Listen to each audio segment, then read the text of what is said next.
And apparently, the people at the Fontainebleau in Miami were telling me January was just miserable. It was, it could be very, as you know, Florida can be very iffy in January, February, even Southern Florida.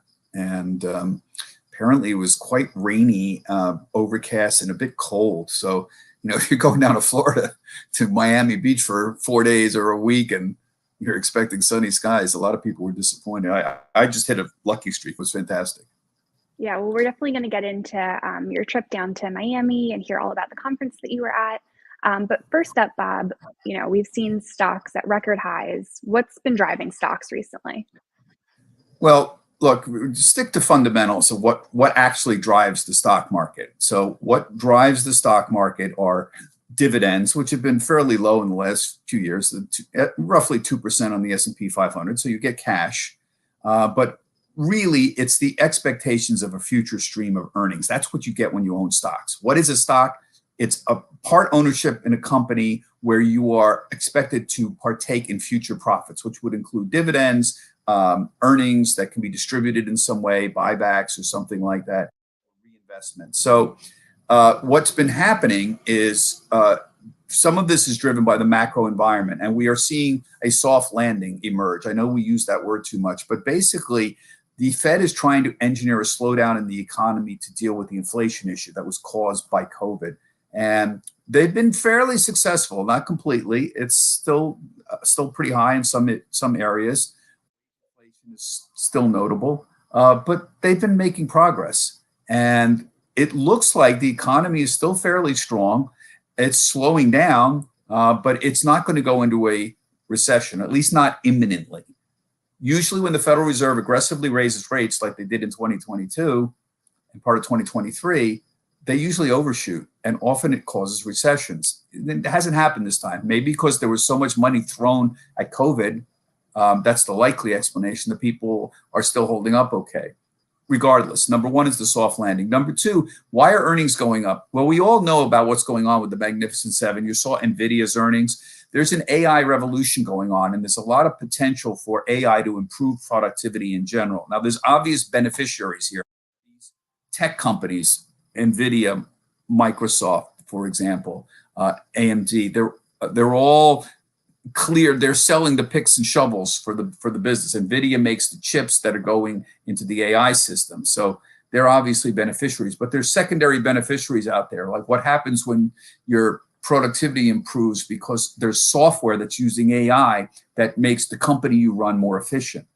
That's a way of improving productivity. So there's a lot of hopes around this. So a lot of the improvement in the earnings situation for the S&P overall is coming from smaller groups of companies out there, but I anticipate that'll spread out. So why is the market moving up? Number one, economy still holding up, and number two, anticipation of higher profits. Much of this around technology and the AI revolution.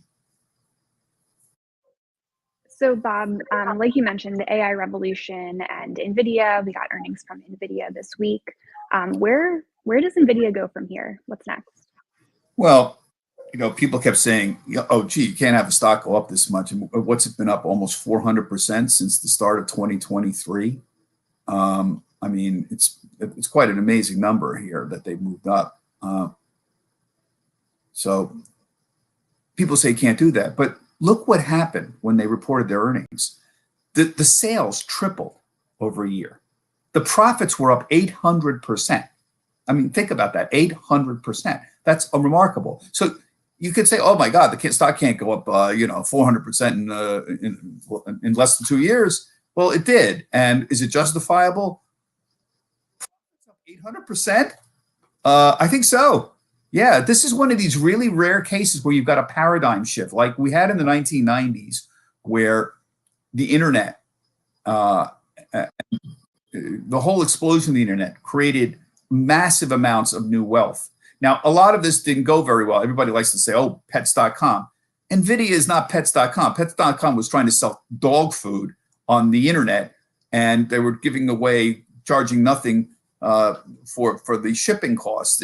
This is not that. NVIDIA is a real company with real profits. So This is a very rare situation when you get a company that has those kinds of numbers. So I think it's justifiable, and I think I am very much bullish on the whole AI thing. After years and years, I mean, I've been watching this for 30 years. It hasn't gone anywhere, AI. And all of a sudden, it's making a difference. And this is the way it happens with these things. People say, nothing will ever happen. Nobody will ever get in a car that drives itself. Right now, it's in a rocky period for EVs, electric vehicles. People say that's not going to happen. It is going to happen, and you're going to be shocked how fast it's going to happen down the road. Right now, everybody says it's impossible. So 8, 9 years ago, everybody said, "Hey, nobody's going to have a artificial intelligence device that talks to you, that helps book your trip to Italy, or answers any question that you want, or sort of becomes a companion to you." Well, guess what? It's happening. It really is happening. So I'm quite excited about that. And just on NVIDIA, the earnings reports from NVIDIA justified the price. And by the way, it's not crazy expensive. It's only trading for about 30 times forward earnings. When you have a company like NVIDIA, I mean, the average in the S&P is, close to 20, 18, 19. It's not crazy for a company like NVIDIA. It's virtually a unique situation because they're making the picks and shovels right now. So I'm not saying people should go out and buy NVIDIA. I don't give that kind of advice. I'm just saying that the numbers they are putting up, they're justifying the hype right now. All right, Bob, next up, in your trader talk today, you note that the top 10 stocks in the S&P 500 were about a third of the rating of, the weighting of the S&P 500. So, should investors be concerned about this concentration risk and, the fact that such a small number of stocks make up such a large part of the market? Yeah, we have to sort of confront this because this is the big bogeyman thing. At the ETF conference in Miami, the investment advisors, RIAs, registered investment advisors, they're professionals that are hired by people like to invest money, and they buy these ETFs. And there was whole big panels on this. They're very freaked out about the fact that their investors are still clamoring for them to buy these Magnificent Seven stocks, all these AI stocks. But they're worried about concentration risk. They're worried that, okay, now I'm buying all this stuff, and then and if there's a correction, the RIAs, the investment advisors, will get blamed by their clients for over-investing, see? So it's sort of like this crazy mania that's going on. And they want some way to sort of cover themselves and have more diversification. I understand the need for diversification, which is why you would own something like the S&P 500. But I want to just address this concentration risk problem. It's true that it's higher than it historically has been. So remember, the S&P is market cap weighted. Market cap means the price of the stock times how many shares are outstanding.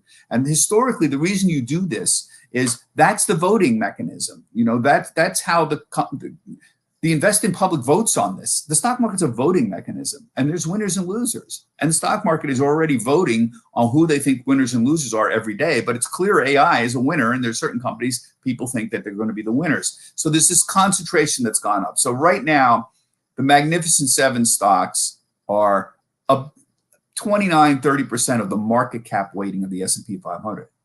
If you add in the top 10, the other three stocks, the other three besides the Magnificent Seven are Broadcom, Lilly, and Berkshire Hathaway.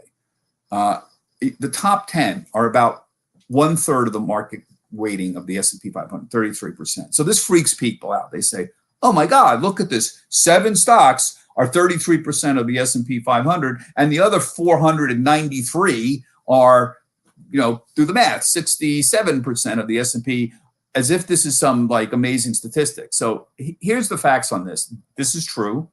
It is a little more concentrated than it has been historically, but it's not unprecedented. This has happened many times in the past.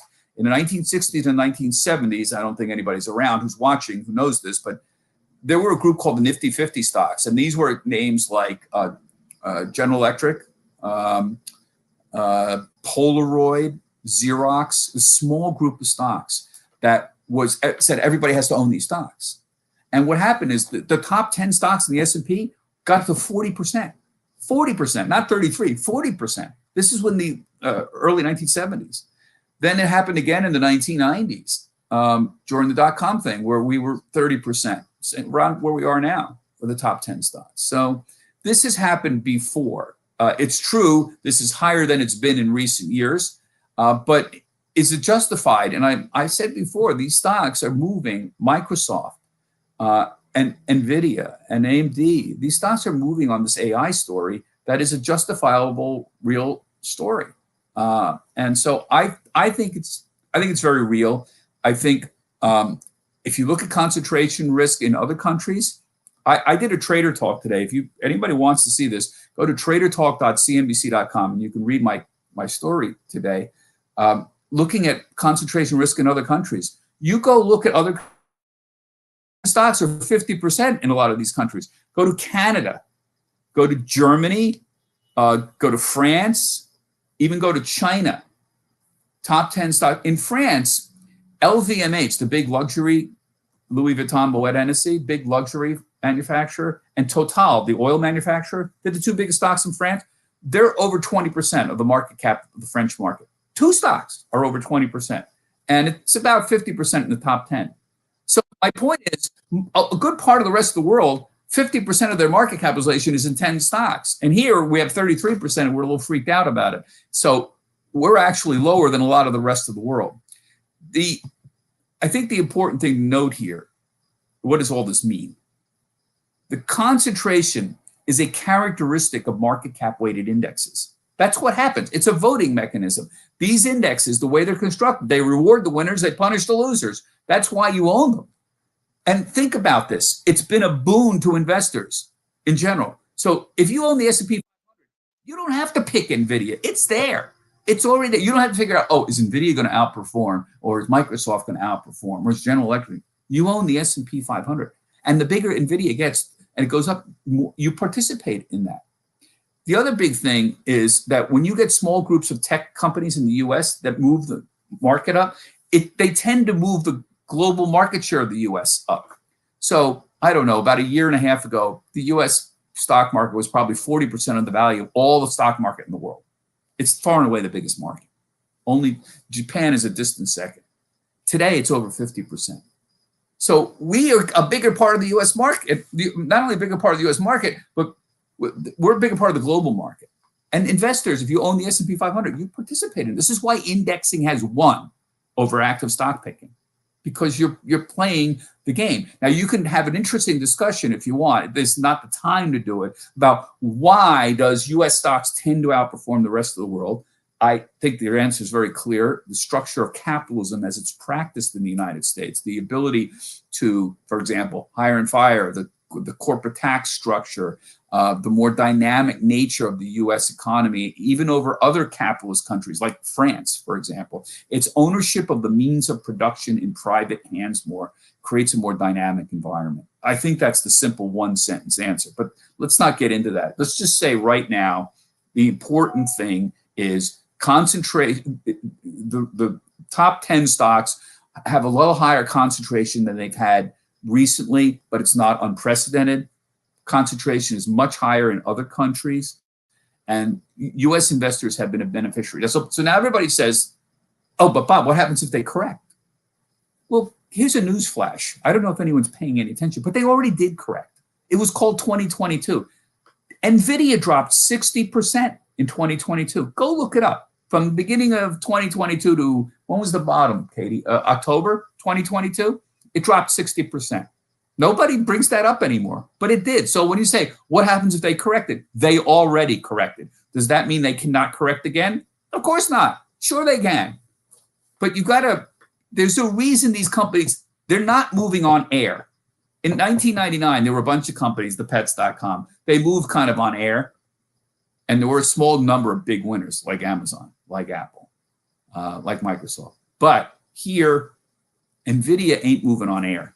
It's moving on very, very solid foundation right now. So don't worry. Be aware of concentration risk, but don't freak out about it. All right, Bob, we got a little bit of news from Reddit this week, planning to make its debut on the New York Stock Exchange. So what will Reddit's public debut mean for the IPO market? Yeah, so Reddit's a big social media company. I am excited about the IPO market, not necessarily for Reddit. because of Reddit. First of all, what helps the IPO market is first a strong stock market. And you see the stock market strong. It's starting off very well. It also helps to have a cause, even if it's just by curing cancer.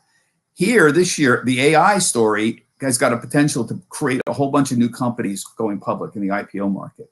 So we're starting off well. Some of the early IPOs that were started earlier this year, like Smith Douglas Homes, a home builder, is doing well. Amherst Sports, which owns Wilson Sporting Goods, they're doing well, even though they started off rough. And it's because the stock market's up. Here's the problem I have with Reddit. There's this valuation problem that these tech companies are going to face. You know, Reddit's old. It started in 2005. They filed to go public in 2021. It just never happened. And originally, when the filing happened, there was talk that they would have a $15 billion valuation. Now the talk is closer to $5 billion valuation. This is a problem. This is why a lot of these companies don't want to go public, lower valuations. But they're going to have to take it, that haircut, as it's called, to go public. So be aware of the valuation problem. Be aware of the fact that Reddit's already an old company. It's been around a long time. And the investors have missed all the early stage growth of Reddit. It's a middle-aged company. That's why it doesn't excite me that much. I'll give you a company that does excite me. Nobody paid any attention. This week, a company called Astera Labs, ASTERA, filed to go public. This is the first kind of AI IPO of 2024. They're a semiconductor maker. So they say they accelerate AI infrastructure deployment.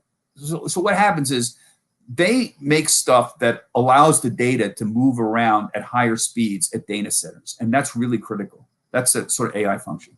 And they filed to go public. They've got a valuation of more than $3 billion. There's an AI play. That thing is going to do fantastic. That's that kind of stuff I'm hopeful. There's other tech IPO hopefuls out there. There's a company called Databricks that does cloud analytics. That's been floated around. Rubrik, they do cloud data management. They're backed by Microsoft. Those who do gaming might know Discord. That's the video chat service, voice chat service. There's another company, Wiz, does cloud security. Those companies, I think, are going to have a real shot this year. Then there's the old school companies like, Reddit. There's companies that are not AI. They might do all right. You ever heard? I'm sure if you've grown up, you heard of Del Monte. They make fruit. There's a canned fruit maker. Del Monte's been floating around. Panera Bread owns restaurants. They've been floating around. SeatGeek, they do the online tickets. They're floating around. And then there's Shein, the Chinese fast fashion retailer. They're floating around. So there's all stuff floating around, but don't kid yourself. The stuff that's going to get the real excitement is anything around AI. So watch this Astera Labs. Watch that one. They just announced this week that's going to be out there. Yeah, we'll definitely keep our eye on that one. Thanks, Bob. And then our last question, which we mentioned earlier, but you were recently in Miami attending the Exchange ETF conference. So what did you learn from the conference? Well, first of all, there was 2,000 people there. It's always nice to see it. And probably 800 or 900 RIAs. These are the people you want to talk to. So investment advisors. And what's very interesting is these conferences are put together around what the interests are of the advisors who are attending them. And it's very interesting that a lot of the interest is less towards what ETF should I buy for my clients and more towards how do I manage my clients better. So there was a whole panel on the fact that they were getting bombarded by clients asking them help, how do you manage the Magnificent Seven? What is there a way not to tell everybody to do this, but buy proxies, like buy momentum stocks or buy quality stocks? And how do you manage that better? How do you manage the client? How do you educate clients? Try to encourage the investment advisors to switch in and out of investments. We all know trading too much is bad. You lose money eventually. But there was an emphasis on client education, which is a very good idea to me. It's amazing how many people don't actually get basic investment fundamentals, including that market timing doesn't work. Time your way in and out of the market.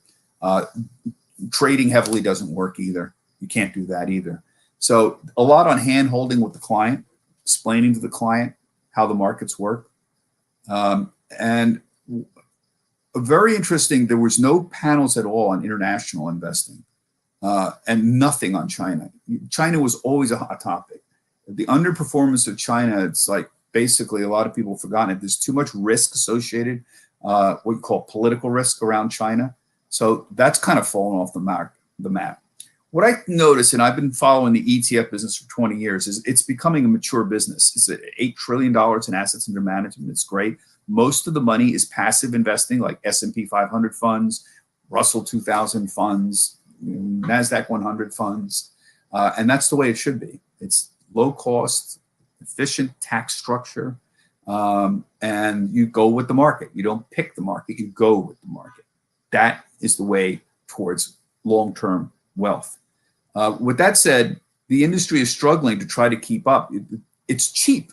You can buy an S&P 500 ETF for 3 basis points. You know what that is? That's $3 for a $10,000 investment. Think about that. You could, for a $10,000 investment, it costs you $3 a year to own the S&P 500. Most mutual funds these days are close to 1%. That's 100 basis points. Okay, so you have a $10,000 investment, it costs you $100. Here, you have a $10,000 investment, it costs you $3, and you own the S&P 500. You see? Over time, you're giving 1% to a fund that's not going to outperform. You keep that 1%, and over time, it compounds. That's the magic here. And so it's hard for the industry to grow because you don't make much money selling 3 basis points ETFs. You just don't. So if you charge active management where they pick stuff, they can charge more. So there's this whole thing to try to get active management where providers do something, they pick stocks or they do something and they charge you more for it. To me, that's a sign that the industry is maturing because they're trying to figure out a way to make money. Remember, this is Wall Street. They want to sell you things. And they will find some way to transfer money from your bank account to their bank account. I advise people to be very careful about that. There's a reason indexing has been so successful. So I love ETFs. I love what it does for investors. I see the business slowly starting to mature. And I think that's a good thing. And every once in a while, I see active managers screaming that there's too much passive investing. And the complaint that they have is, oh, we're famous active managers. I'm a famous hedge fund guy. I'm a genius. I made a lot of money. I'm not making as much money as I used to. I wonder why. Oh, it must be because of passive investing. That's a ridiculous argument. Don't ever believe anyone who tells you that. It's ridiculous. So let's keep going with this. Learn basic investing. You want to stay long. Generally, understand your risk tolerance. If you're not sure what you're doing, consider hiring a professional advisor. I'm very big on professional advisors. I'm just not big on professional advisors who charge crazy fees. So always be careful. And that's why ETFs enable these professional advisors to charge lower fees. Because if a mutual fund is charging an investment advisor 1% to be in that fund, that investment advisor's got to charge you 1% plus to cover his own expenses. But if you're in an ETF and it's only 3 basis points, not 100 basis points, the investment advisor can charge you much less because they're not getting charged so much. It's very simple math, and it works really well. So I'm very much in favor of investment advisors, providing you can keep a handle on the fees that they charge. And a lot of investment advisors will not charge based on assets. They'll charge based on a flat fee. I would encourage people to look at that as well. All right, well, those are all of the questions we have for today, Bob. Thank you for answering all of them. Thank you to everyone who sent in questions as always. We always love hearing what you have to say and your questions for Bob. So thanks for all Great questions. Very good questions, everybody. Stay in touch. Talk to you in a couple weeks. Yeah, we'll talk soon. All right. Thanks, Bob. Take care.